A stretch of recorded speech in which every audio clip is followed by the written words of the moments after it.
Yo, beast mode, I go beast mode. Left, right, hook, then I reload. Speed agility, breathe slow. Connect every uppercut, clean blows. This is Adam Thorn for Southpaw Jab with Nathan Mizon. Mizon, that's right. And it's Nathan with an A, not an O. And that was on Box Rec as well, wasn't it? I know, it's a bit of a complication, but so you got to change. Yeah, I got my manager Sam. He sorted it all out for me.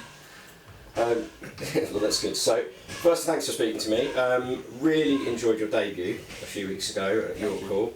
That guy, is it Matar Sambu? Yeah. He was a tough old nut, wasn't he? Yeah, it was a tough one. It was a tough one for a debut, but that's exactly why I accepted the challenge straight away for my debut, because I thought, I sold a lot of tickets. I don't want to go in there and not have a good fight. I'd rather put up a good fight and good performance and everyone enjoy it.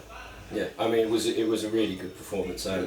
Particularly liked one shot you threw quite a bit, which is it's like a screw jab. Yeah. It looked like it hurt. Yeah. when I watched it back, actually, I think it was hurting him. Jamie was writing the review, who's 4-0 middleweight. Yeah. He went, oh, that's a good shot. I think he put it in his review of your fight actually, but we were both very impressed. I mean, I thought it was the most entertaining fight of the evening. Yeah, I'd say so myself. Yeah, I feel like I had the best crowd as well.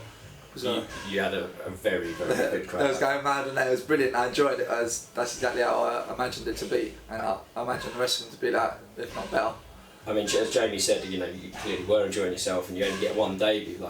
Could it have gone any better? Do you think? Nah. When people say there's anything you'd change, alright, it would have been nice to maybe stop him, which I nearly did in the last round. Yeah, I was going to say. I nearly did. I reckon if I'd have just maybe not been a bit over eager and rushed, I'd have probably got him out of there. But to be honest, when I think about it, I enjoyed every second. I've had lots of knockouts before, and leading up to this, I didn't want to rush. I didn't want to throw bombs. I wanted to get in there, and literally, my coach Barry said the whole time, he said, go in there and enjoy it. Everyone's told me, experienced fighters said, you only get one debut. Go in there and enjoy yourself. And I think personally, it went perfect. I got to showcase what I can do, go the full rounds, you know what I mean, and just put on a show. And I really enjoyed it. I think everyone enjoyed the fight just as much as they would have as if it was a knockout. And I feel like sometimes if you get a knockout early in that, it's annoying for people. They come travel all that way and the fight's over in the blink of an eye.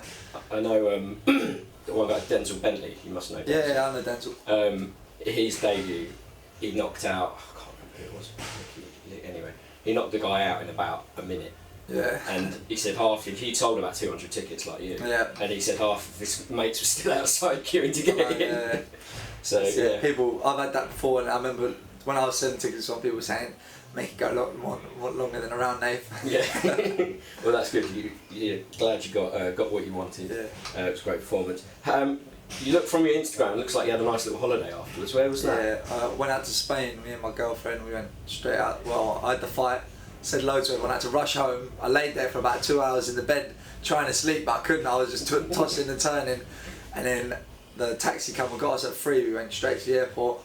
We flew out for a week. It was nice. I kept my edge while I was there. I'd done a bit of running and that, a couple 10Ks, couple 5Ks, and just kept my edge. Yeah, and then we come back and then straight back in the gym. Yeah. So what do you do outside of do you let yourself go, or do you clearly sort of stay? You're back in the gym a week later. I always train. Even if you know what I mean. Even on holiday, I was itching just to do something. But Barry just just do the couple runs that we plan to do. He said have a few little swims and that. He said, but you enjoy it, so you deserve the rest. Which train really hard. But my whole life I've always just I enjoy training. Yeah. It's fun when when you've got nothing to do in that. My eyes, I'll go and train. Like if I've done my training for the day and I've got nothing to do, I've got a lot of people that I'll go and train to fill my day. Yeah. So yeah. Oh, you do a bit of PT? Yeah, a bit of PT, or my little brother, he's into a little bit of boxing. I'll go and train him.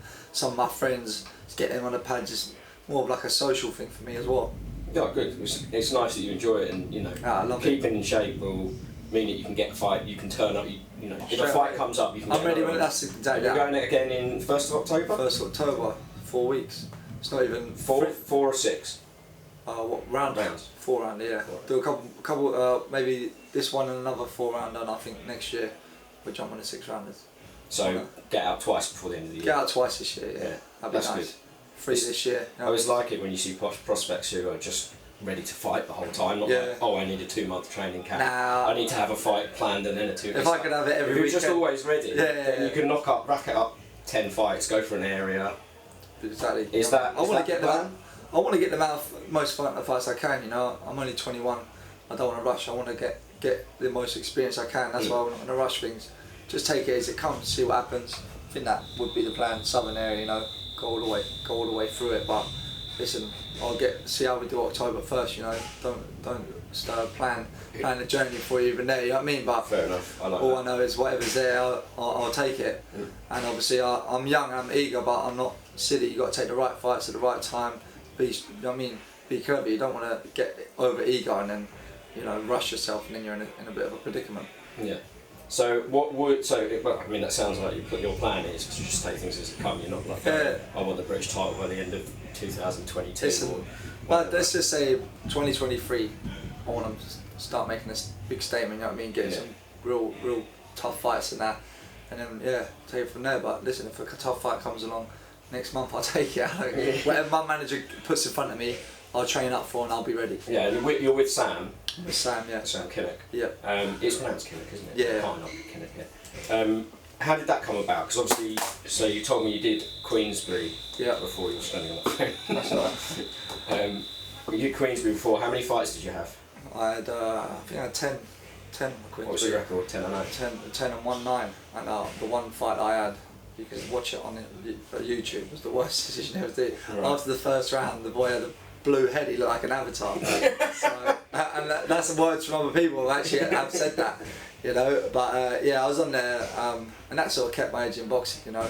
But it come about me just having a chat with Barry on Instagram, started coming training down here, and then I sparred with Hannah. Right. And then Hannah Rankin. yeah, sparred with Hannah. Yeah, so she was down here with us, like part of the team for a while now. And then I just done a few rounds with her one day, and then Sam, I don't know, her trainer must have spoke to Sam or something, my name must have got mentioned in it, and then Sam got in contact with Barry, and then it just went from there. That was it. I mean, it's a great promoter to be. Yeah, he's a lovely guy. Off your career He's a great geezer, you know, and I think he's perfect for me on my journey and that, and I enjoy working with him. Yeah, well, I mean, so you train at Barry's. What sort of style would you describe yourself to people that haven't seen you? How would you sell Nathan Mizon? Exciting, but you know, I, to be honest, a lot of people say it, but I cover most of the ground. You know, I'm tall. I'm quite tall for the weight. I've got long arms and that, but I'm not skinny and thin. You know what I mean? So I've got power. I can fight inside, outside. To be honest, me and Barry cover everything, but the name of the game is hit and don't be hit. And that's how I describe myself. I'm gonna hit you and I'm gonna make you miss. And don't hit me. No. Really? Nah, you know what I mean? Yeah, just make them miss, make them pay, and then make them pay again. I don't run. I don't mean I'm not a runner. I'm not a boring fighter. If there's an opportunity there in the ring, I'm taking it and I'm gonna capitalise on it and do some damage. Yeah. But smartly, you know. There's always, if I want to switch Southpaw, If I want to do this, I'll do that. So. Yeah, whatever. You sort of see what's happening in the whatever ring. it is, whatever's going on in the fight, would do there. Like at the end of the day, I'm fighting 4-rounders and 6-rounders at the moment. You can't prepare. You know what I mean? So we don't really go in with a game plan. We cover all grounds. We get in there, suss it out the first minute or two, and then we work on that. Cool. So October the 1st. People get you for tickets? Yeah, message me for tickets. There is tables and there's tickets for £75 each. Table tickets are 200 What's the best way? Instagram or Twitter? Instagram me at Nathan the Boxer. I'm on the Twitter as well. You can find me on there. That's the best way though. Instagram. I'm always on it. I'll reply straight away. Definitely come along. It's gonna be good. Cool. Nathan, thanks so much for talking to Southpaw Jad. Thank you very much. Look forward to watching you fight again. It was very impressive. Exciting, Mr. Exciting, yeah. It was. I keep in my notes. I was like, don't say exciting all the time. Yeah. But it definitely was. You lived up to your name. You even finished with a lovely little backflip. Yeah, it always makes me wince when people do that. I know. Yeah. This is gonna go wrong. You know what? Afterwards, I was fresh after the fight, and I was gonna do it now, and I was thinking, oh fucking hell, if I but then maybe it would have gone viral, and it probably might have done me a favour. when you broke an ankle recovered. Yeah. Anyway, thanks a lot. Best of luck. Top man. Speak to you again soon. Thank you very much. Cheers, Nathan. Cheers.